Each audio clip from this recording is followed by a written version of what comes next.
না না ছাগলটা কিনে গাড়ির পিছনে উঠেছিলাম, ওদিকে আমার ড্রাইভার না বুঝে দরজা খুলে দিয়েছে, ছাগল লাফ দিয়ে বাজারের মধ্যে। কোরবানির ঈদকে কেন্দ্র করে জমজমাট হয়ে উঠেছে পশু বিক্রির হাটগুলো। হাটে প্রায় দেখা যায় পশুদের নাম রাখা হয় বিশ্বের বিভিন্ন তারকাদের নামে। এর মধ্যে উল্লেখযোগ্য বিনোদন জগতের তারকাদের নাম।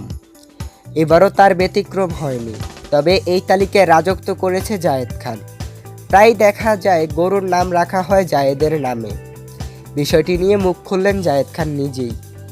এই প্রসঙ্গে সংবাদ মাধ্যমে জায়েদ বলেন, আমার নাম যখন চারিদিকে ছড়িয়ে পড়ে আর সে নামকে কাজে লাগিয়ে যদি কেউ জীবনে ভালো কিছু করতে চায়, দুটো টাকা ইনকাম হয়, লাভবান হয়, করুক, আমার এতে কোনো সমস্যা নেই। তিনি বলেন, কোরবানির হাটে প্রিয় জিনিসটাকে বিক্রি করছে আমার নাম দিয়ে, করুক। একজন শিল্পীর ক্ষেত্রে এটা হয় ব্যাপার না।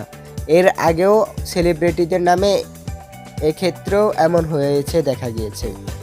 জায়েদ বলেন, আমার নাম ব্যবহার করে আমার কাঁধের ওপর ভর করে কেউ যদি ভালো কিছু করতে চায়, এটাকে আমি নেগেটিভভাবে দেখি না।